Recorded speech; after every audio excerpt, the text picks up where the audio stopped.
तो जैसे ही पैसा आएगा पहले हम लोग अपना कर्जा पटाएंगे, बैंक बैलेंस रखेंगे, इसके बाद हम लोग ब्लेसिंग का काम करेंगे। तो कौन कौन सा ब्लेसिंग का काम करना चाहते हैं आप लिखिए। इसलिए कि हम लोगों को ये अपॉर्चुनिटी सिर्फ और सिर्फ ब्लेसिंग के लिए मिला है। हुलुलुलु और थाईलैंड जाने के लिए और स्विट्जरलैंड जाने के लिए नहीं मिला है, वो तो बाय डिफॉल्ट हम लोग जाएंगे।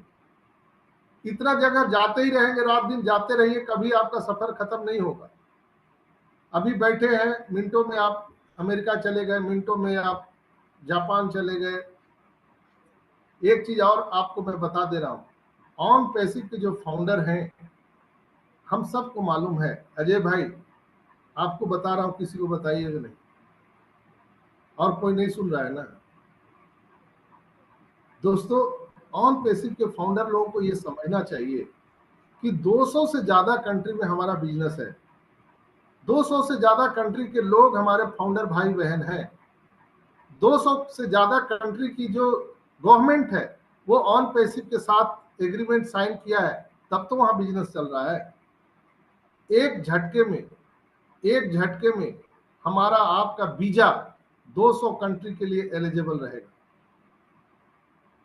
That's a mind blowing. 200 country में आपको वीजा क्लियर कराने की जरूरत नहीं होगी, जस्ट आपको अभी पासपोर्ट पकड़ना है और निकल जाना है, वीजा लेने की जरूरत नहीं है 200 कंट्री में। मैं जो समझ पा रहा हूं, जो मैं महसूस कर पा रहा हूं, फाउंडर लोगों के लिए एक बहुत बड़ी एक दुनिया अलग से बन रही है। हम एलियन हैं, बार बार हम कहते हैं कि हम एलियन हैं, अपने ताकत को पहचानिए। चूंकि ऑन पैसिव के फाउंडर अगर अपना वीजा कहीं भी रिक्वेस्ट में डालेंगे ऑनलाइन किसी कंट्री में, तो वहां का जो वीजा ऑफिसर है वो तुरंत आपको एक्सेप्ट कर लेगा, इसलिए कि उसको पता है कि गजेंद्र भाई, अजय प्रसाद जी, सुल्तान भाई फाउंडर हैं ऑन पैसिव के, और मेरे कंट्री में आएंगे तो वो दिल खोल के खर्च करेंगे। मेरे कंट्री में आएंगे तो इनको हम लोग स्लम एरिया में विजिट करवाएंगे, शायद कुछ दान धर्म कर दें। इसलिए कोई भी देश की सरकार फाउंडर के लिए रेड कारपेट बिछाने वाली है। मैं जो देख पा रहा हूं वो मैं बता रहा हूं आपको।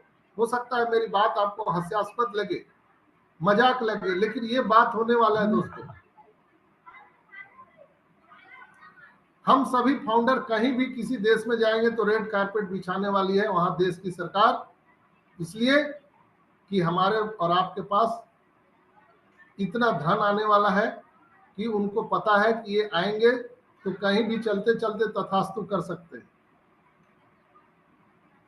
आज हम लोग कोई एमपी एमएलए को बुलाते हैं कि नहीं बुलाते हैं? कोई भी हम अगर इनोवेशन करते हैं, उद्घाटन करते हैं, तो कोई भी मंत्री विधायक को बुलाते हैं। क्यों बुलाते हैं? इसलिए कि हम सबको मालूम है कि इनके पास पैसा है और ये कुछ न कुछ यहाँ पर दान दे देंगे। उसी तरह से ऑन पैसिव के फाउंडर को पूरी दुनिया के देश की सरकार को मालूम है कि ये ऑन पैसिव का फाउंडर है, ये कोई आम आदमी नहीं है। तो जस्ट हम लोगों को वीजा के लिए अप्लाई करना है, वीजा क्लियर करने की जरूरत नहीं है। ऑन पैसिव के फाउंडर की वैल्यू इतनी बड़ी होने जा रही है कि उस समय आपको पता चलेगा कि आप क्या है। जैसे आज मोदी जी कहीं किसी कंट्री में जाते हैं तो उनको वीजा क्लियर करने की जरूरत नहीं है। बहुत पहले जब नरेंद्र मोदी जी प्रधानमंत्री नहीं थे, वही अमेरिका इनको वीजा क्लियर नहीं करता था, बैन लगा के रखा था। आज वो रेड कारपेट बिछा रहा है।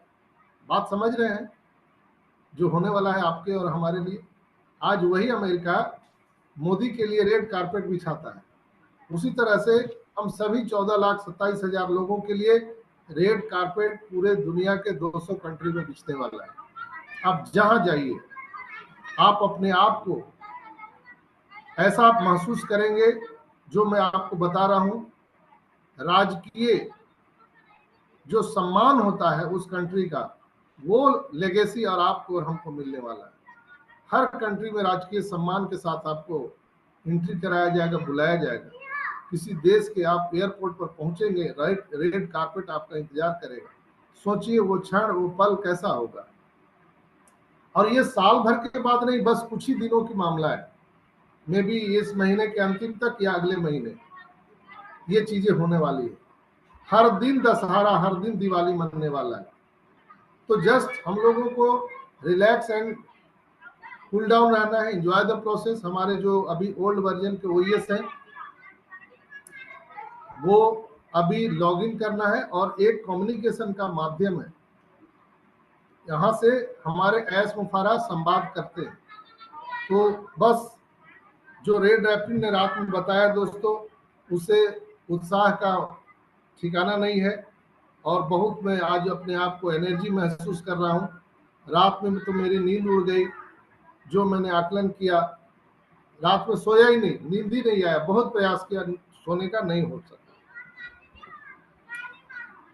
आपको नींद आ रहा है कि नहीं, आई डोंट नो, पता नहीं, लेकिन मेरा नींद उड़ चुका है।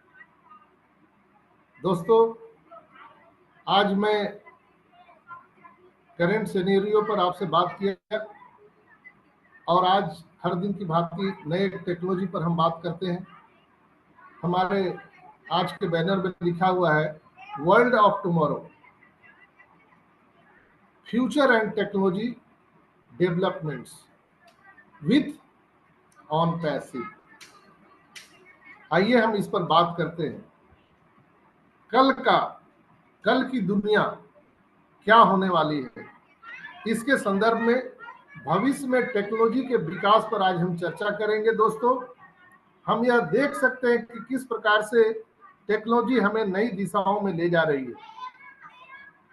फ्यूचर में, भविष्य में टेक्नोलॉजी के क्षेत्र में जो बदलाव देखने को मिल सकते हैं, वह न केवल हमारे जीवन को प्रभावित करेंगे, बल्कि हमारी जीवन शैली, कार्य प्रणाली और समाज के ढांचे को भी बदल देगी। दोस्तों, आपको मैं आज विस्तार से कुछ मेन पॉइंट जो टेक्नोलॉजी में आज विकास की चर्चा में हम ला सकते हैं करूंगा, और आइए हम आपको भविष्य की दुनिया में ले चलते हैं और उसे आकार देने में आपकी मदद करूंगा।